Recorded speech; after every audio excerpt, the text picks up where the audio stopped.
Hello, this is a podcast here called Dr. J's Movie Imaginarium.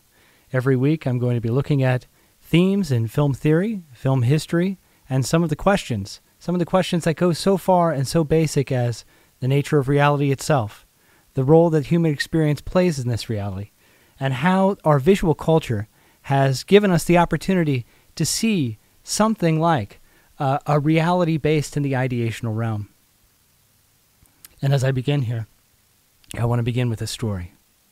Humanity is confined to a cave, unable to move, unable to look away, unable to determine the source of these shadows moving, dancing, and shape-shifting across the wall. We are slaves to looking, and what we look at is a false reality. But a determined protagonist, the hero of our story, is able to loosen the chains that bind her to a chair. What is a chair anyway? She ponders as she tries to free herself. Define a chair. Is it something to sit on? Well, you can sit on a tree stump. Is a tree stump a chair? No. There is something missing. Every physical, earthly manifestation of a chair is slightly incomplete as to the whole definition. What defines a chair is the idea of a chair, the non-physical blueprint that resides in the realm of human consciousness. Perfect definitions reside only in the realm of forms. She breaks free. She crouches low, crawls around the wall. She can see now the puppet masters in front of a fire, holding up the objects that cast the shadows. It's a trick, an illusion, the illusion of reality, the illusion that reality is our sensory experience of the physical universe. She catches sight of a small ray of light down a long tunnel. She follows it, crawls up and out of the cave. The natural light of the sun is now blinding, struggling to see. Trees, grass, rivers, mountains slowly come into view. When first stepping out of the cave, she is inclined to believe that the cave shadows that previously made up the totality of her worldview are more truly real than the sun and sky and earth. When you return to the cave, others will mock your inability to see and your dull perception of the shadows relative to the precision and quickness with which they discern what is on the walls. How does this relate to the philosopher in life? The philosopher is mocked and ridiculed by those chained to illusions of reality because the philosopher perceives truth in the realm of human consciousness. What is human consciousness? It is a vast and mysterious realm, seemingly impervious to the forces of entropy being that constant decay of the physical universe. The allegory of the cave suggests that human consciousness holds the keys to truth, reality, and ultimately justice. The irony of this allegory is that the natural world of the sun, trees, mountains, and rivers is a metaphor for consciousness itself, the ideational realm that is not physical. Perception of truth takes us out of the illusions of the earthly realm. And when we come back, as we come back from outside the cave and we go back inside, we come back from truth as aliens. The dialectical mirrors. One could understand the entirety of Plato's Republic as a series of dialectical mirrors. Dialogue between Socrates and others, the just city and the just soul, the shadows on the cave wall and the nature of the forms outside the cave. These mirrors are rooted in dialectics, the discovery of truth within the movement between oppositional forces and opposing conceptions, the collisions between thesis and antithesis. Such mirrors evoke the cinema, motion pictures, the lights, the camera, the director. I'm ready for my close-up, Mr. DeMille. The movie screen is a mirror onto reality, casting our world straight back to us. We may be tempted at this point to associate the cave wall, with its constructed shadows, as the movie screen itself. After all, the cinema is the art of lies. The cinema lies about time, suggesting that the passage of time we watch conforms to our human experience of time in the physical universe.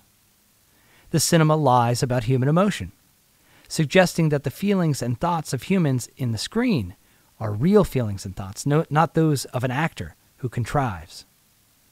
The cinema lies about space, suggesting that the camera is capable of transcending the laws of space-time.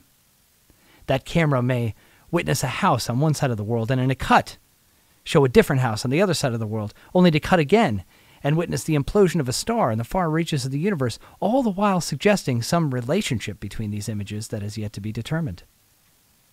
The cinema lies about the continuity of a story, suggesting that the unfolding of narrative naturally corresponds to how humans experience the stories of their own lives.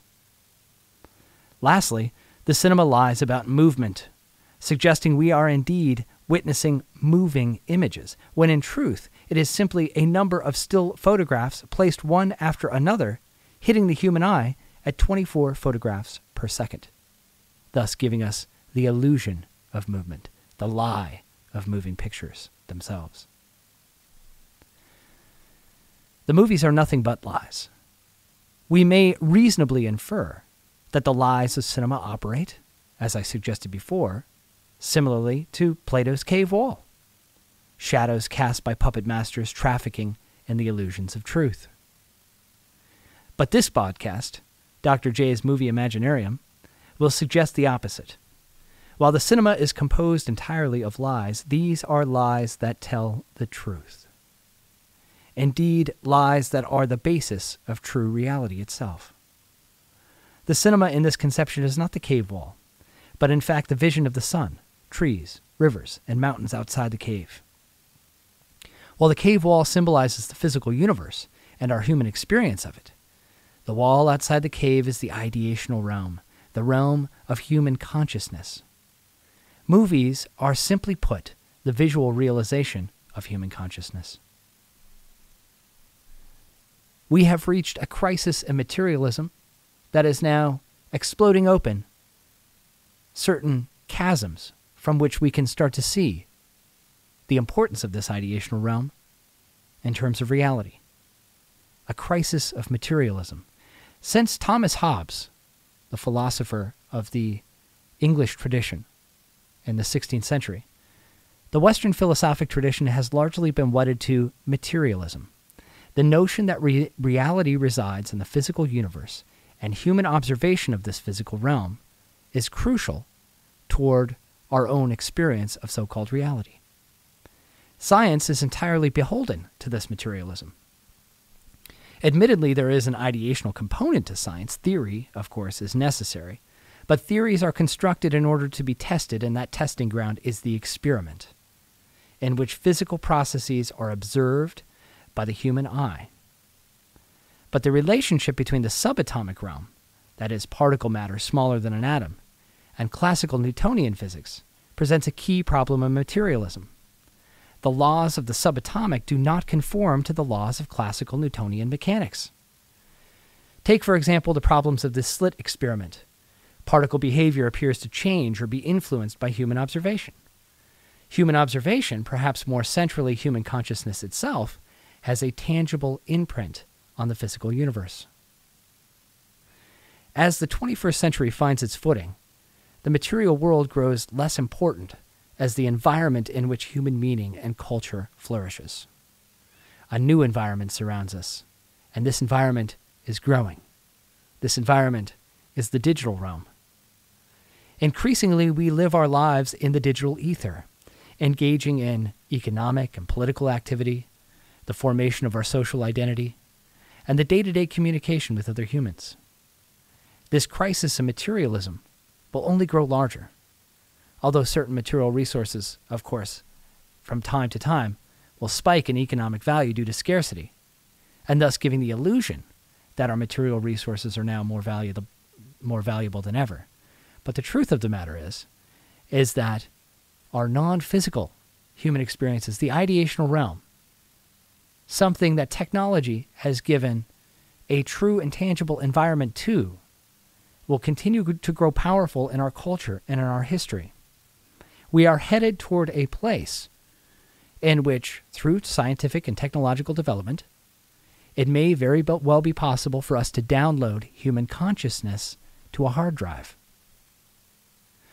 Now, what factors into this is a concept called singularity. Singularity suggests that the expansive and exponential rate of technological and scientific development will eventually be out of the control of human beings themselves.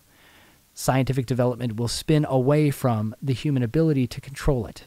It will begin to develop its own logic, its own directional path in terms of development, science itself. And along these lines, we may very well reach a point in which the construction of artificial personhood, artificial consciousnesses, perhaps carry the same weight and perhaps are indistinguishable from human consciousnesses of the so-called natural world. And perhaps in this environment, it may be very conducive for human beings to download our consciousness to a hard drive, perhaps shed the physical body. The physical body, of course, dictated by the constant constraints of entropy. The physical body naturally decays.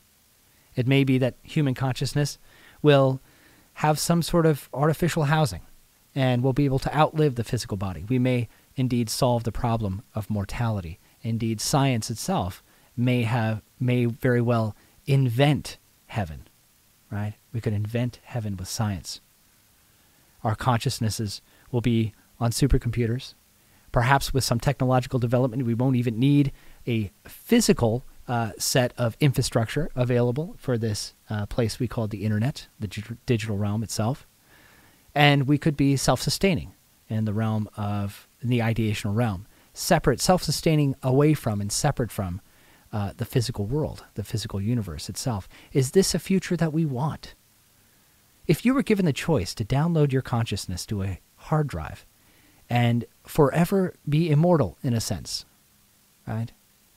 To continue to develop a conscious set of thoughts, to carry with you all your memories, to effectively respond to external stimuli and develop and adapt in perpetuity, with no end game, with no mortality, would you do it? Would you take that choice? Right? This may be indeed one of the emerging political questions and political problems and tensions of a late 21st century, maybe a 22nd century world. It might be the so-called conservatives, quote unquote, are those who don't want to download their consciousness to a hard drive. And instead, the tangible physical universe provides certain traditions and norms and rules of the past, which are veritable, valuable in their own right? Fits with the classical definition of conservatism. Edmund Burke described conservatism as that disposition to conserve the traditions, to the bonds of the past that tie us together. And it may be that the radical progressives, if you will, of our late 21st century and 22nd century world are the ones fully willing and open and exposed to this sort of brave new world of not only a conscious set of consciousnesses that can be downloaded and that can operate freestanding from a physical body, but also, let's say, a pool in which all human consciousnesses are put together. And within instantaneous, within an instant, any one consciousness has the full access to all other consciousnesses.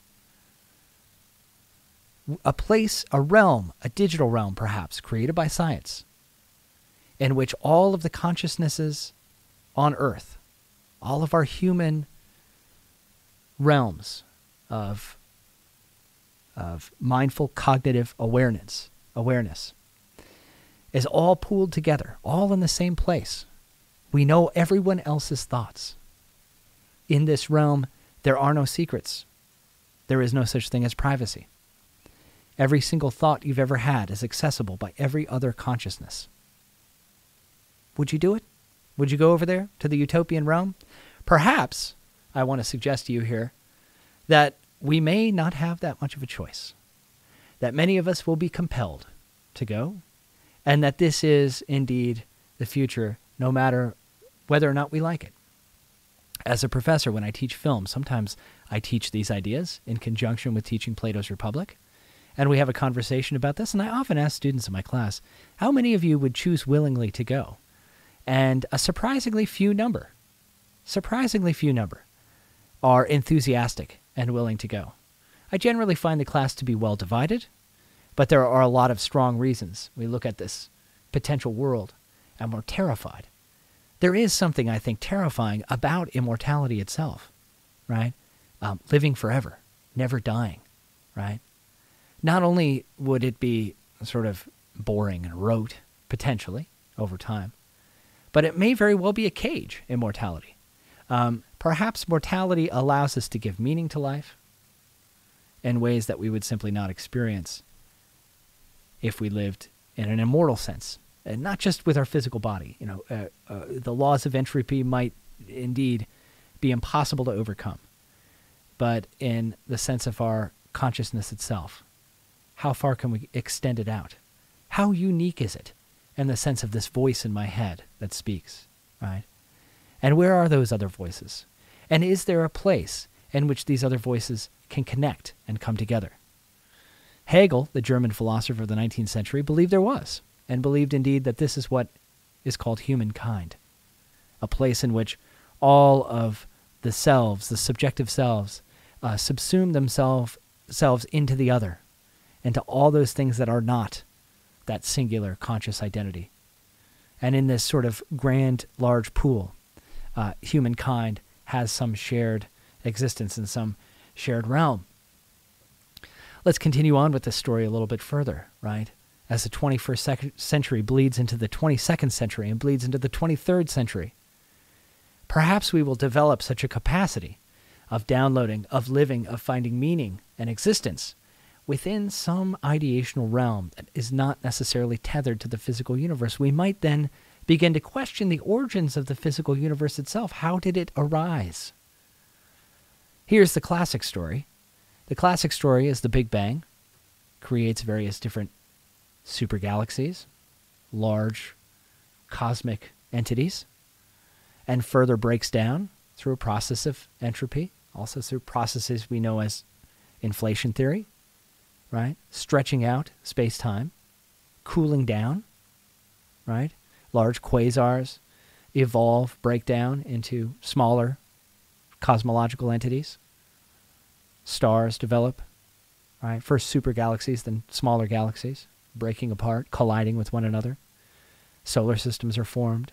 Indeed, our solar system is formed. Our sun cools down a little bit. It's about mid-age right now, right? A series of planets develop in this solar system. One of these planets develop in just the ripe little space for it to be just warm enough, from which organisms will then develop, single-celled organisms first, more complex organisms later on. The complexity of life continues to evolve.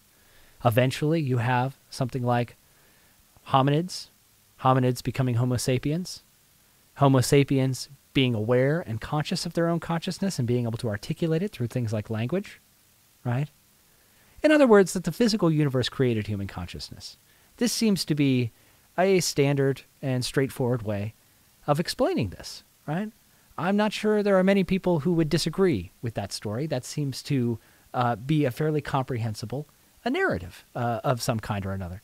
The physical universe created human consciousness out of various different physical processes, out of matter, right, and mass and energy, right? We get something like organisms, and out of the development and the overall complexity of these organisms, we get something like human beings and thus human consciousness. But what if it were the other way around entirely? What if it were not the physical universe that created human consciousness, but what if ideas, what if the ideational realm, what if human consciousness created the physical universe? The collective, the set of human consciousness, this vast pool, itself manifested the physicality of our universe. This is not such a crazy or unique idea, certainly not unique to me. This was an idea that was developed by Plato in ancient Greece. This is an idea which has certain religious and Christian understandings of the world. This is an idea that was articulated in that allegory of the cave that I began this talk with. The allegory of the cave suggests that those shadows on a cave wall are our human understanding of reality, which is that it's a physical universe, our physical material world. We look out at things and we see a natural world. We see a world that human beings can touch and shape and transform, right? Through technology, techne, and tools, right? We can sort of determine certain aspects of this world. This is the world of flesh and blood, the world of biological processes, right? But for Plato, and this is the whole point of Allegory of the Cave, for Plato, this is really an illusion, right? The definition of a chair is no earthly manifestation of a chair, according to Plato, right? Even a tree, even a human being. They are all earthly and thus somewhat incomplete manifestations. The truth of the world and reality resides in the realm of ideas, or what Plato referred to as the realm of forms, right? A blueprint of an idea, an ideational blueprint, not a physical blueprint, right? The form of a chair is more definitionally real than any earthly manifestation of a chair, right? It's the realm of ideas. Now, for the early Christians, this is a fantastic idea, and one of the reasons why Plato's Republic survives as an ancient text, as a pre-Christian text. By even the 300s, St. Augustine, in writing A City of God, sort of conforms much of this Platonic worldview into a Christian worldview. Indeed, the realm of forms, the realm of ideas, is the heavenly realm, right? And let's go a step further here. I indicated before that what if the human consciousness created the physical universe? What if the ideational realm actually created the physical universe? Well, this isn't all that much different from, for example, the Christian notion that the world is created in God's image. That the physical world, in many ways, is authored by God. I think the only distinction that I'm making here is that God is somehow this collective, pooled together realm in which all of human consciousnesses come from. Potentially that's the case. So the running assumption for this podcast, as we start talking about movies, I'm going to interpret movies on a weekly basis. We'll also talk about film theory and film history. We're going to be kind of wide open and wide-ranging in the things that we discuss in this podcast. But a central assumption that I am going to run with is that human consciousness created the physical universe, okay? And if this is the case, then the Big Bang is not some starting point or origin at all. In fact, it's more like just a corner in the wall, that the farthest reaches of human consciousness and its creation of the physical universe, okay? Let's go a step further, though, and make the connection here to movies. If human consciousness created the physical universe, then movies, potentially, are more real than reality. Movies themselves are products of this ideational realm. Movies are all about ideas becoming manifested, right? Through the visualization, through various different technological developments, various different developments within art as well, and our human desire to sort of see us visualized, abstracted from ourselves. Motion pictures, the development of photography in the 19th century, and the development of motion pictures in the 20th century, I am suggesting, are not merely artistic developments, but they are developments of profound philosophic and political importance. They are the lifting off point from which human beings begin the process, the journey of discovery, the discovery of the ideational realm and of human consciousness, and potentially the notion that human consciousness itself is the author of our physical and material realm, that we created it. The movies will help us see this. And in fact, as human development will go along, it's not as though we're just going to go into some brave new world. We actually might, in fact, return from whence we came, to return to the origins, to the beginning point, to that mass of human consciousness itself, and then maybe recreate that physical universe, potentially. In other words, motion pictures and the development of motion picture technology, and indeed, I think central here is the classic Hollywood Imaginarium, right? The dream factory. Hollywood in its classical era, in which it fictionalized narrative and entertainment, non-politicized, right? Not propaganda necessarily. You tamp down the notion of propaganda and politicized film text, right? A commercial industry through and through, not commercial avenues.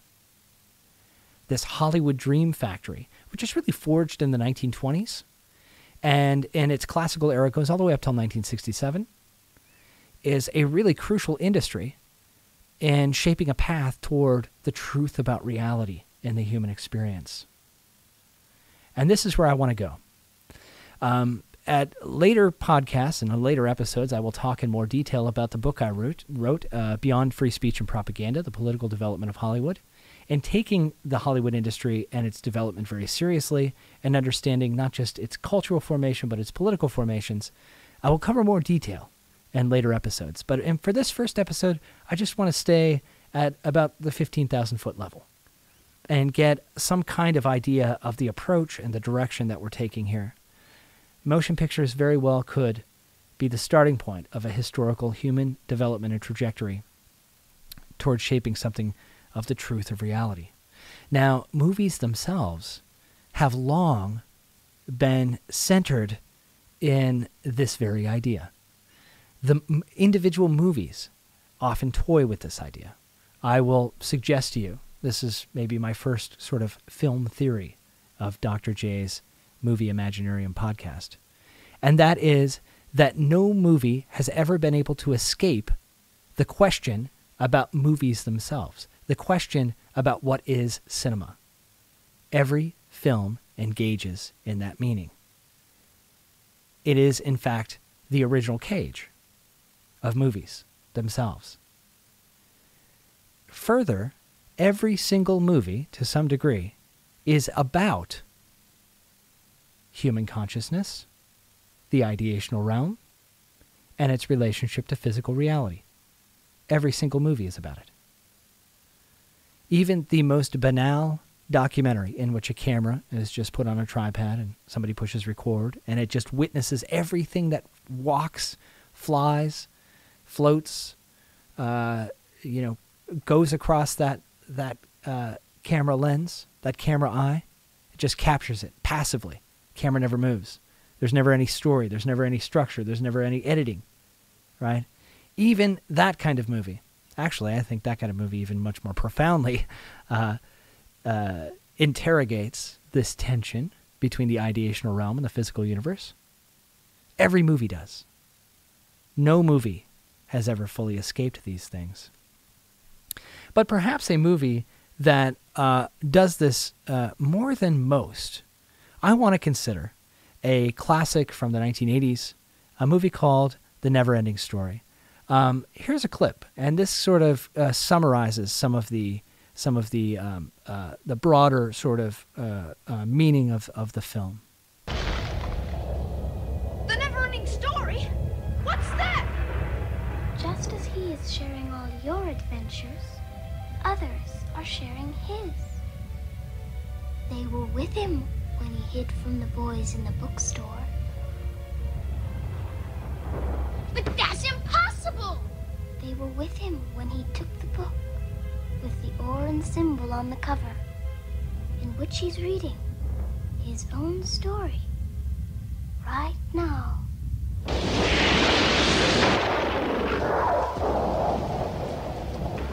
I can't believe it! They can't be talking about me. What will happen if he doesn't appear? Then our world will disappear. And so will I. How could he let that happen?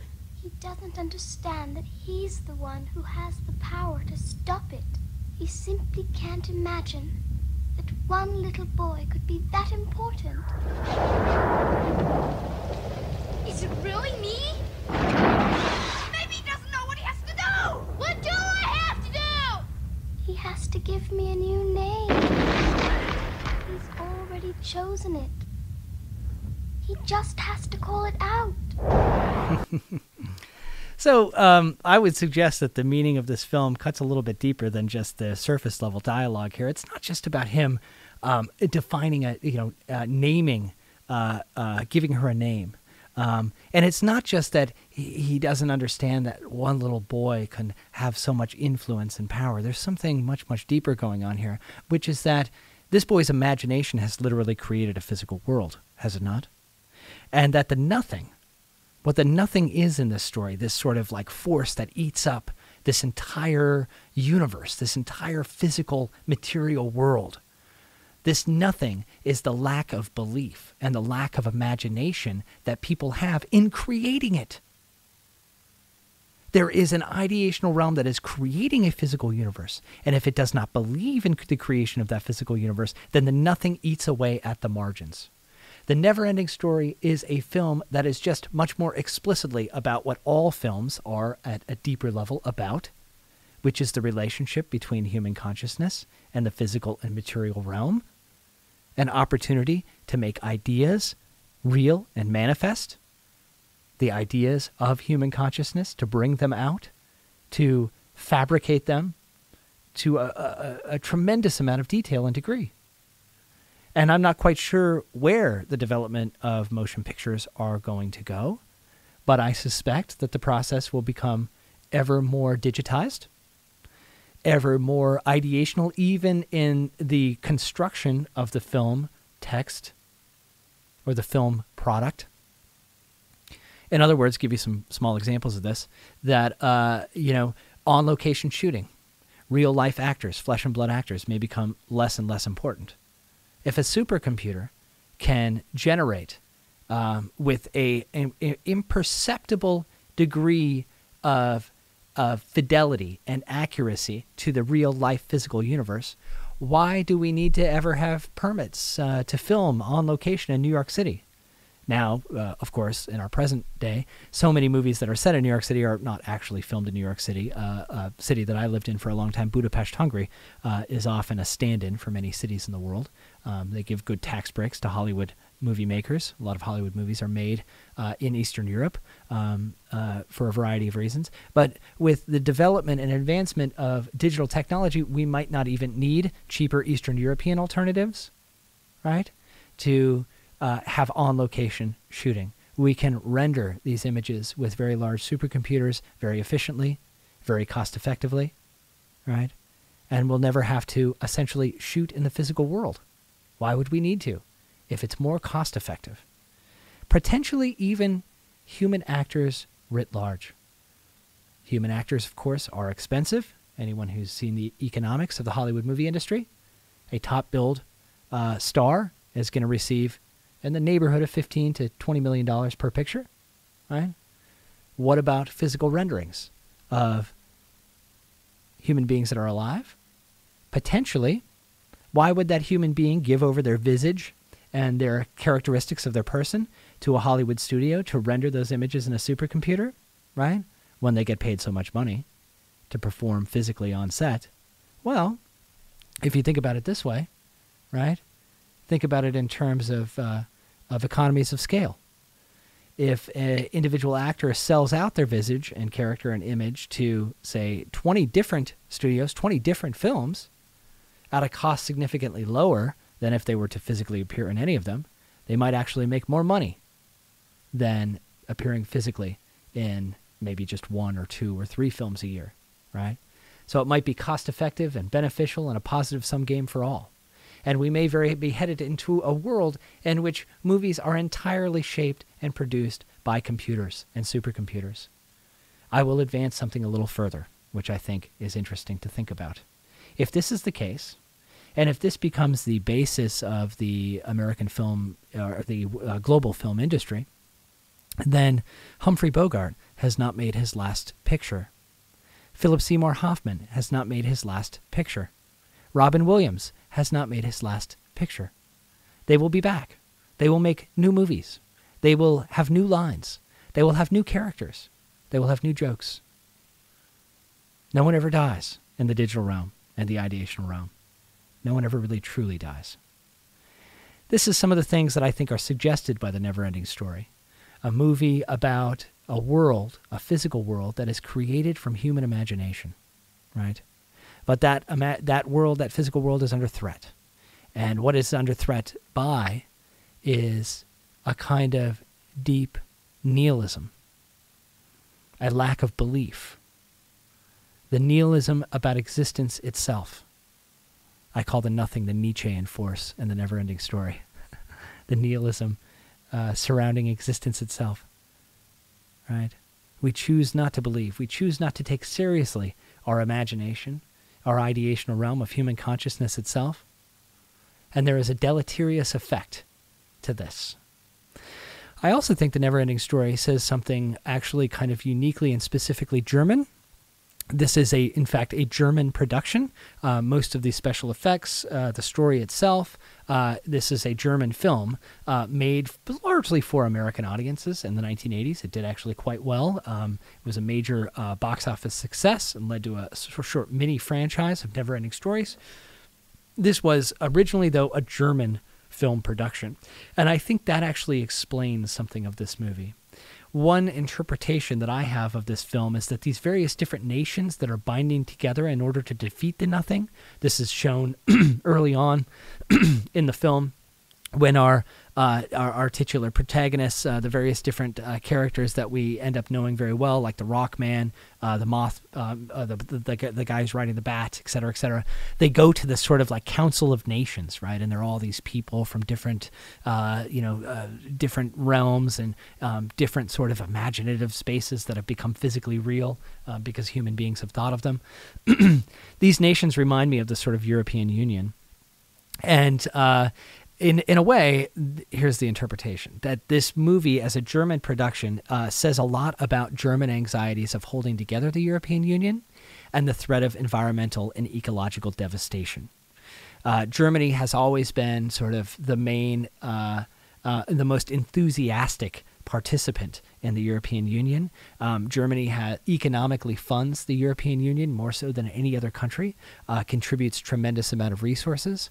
In some ways, it is a legacy that directly from World War II, a kind of a deep, deep mourning in the German cultural and national identity of the horrors of the Holocaust and of World War II that were principally of their own design. And that the European Union is a project which will avoid a future, which can mitigate against any future large-scale European destructions like World War II. And Germany finds themselves shouldering much of the responsibility of this. I think this movie, The Never-Ending Story, shows some of these anxieties very clearly, a kind of German anxiety about keeping the Union together and holding together a future of a European identity and vision, which is ideational. A certain idea of Europe, right? The ideational realm. This connects directly to Benedict Anderson and his comment that nations are imagined communities, right? More than anything else. More than our attachment to land. More than any biological connections we may have. Sort of ethnic connections, racial connections of one kind or another. More than any of this, nations are bound together by a set of ideas. Nations are ideas, right? They reside from the ideational realm. And Never-Ending Story is a film that I think shows some of this. Well, that's all for this week's Dr. J's Movie Imaginarium podcast. I am Dr. J, and I wish you all well.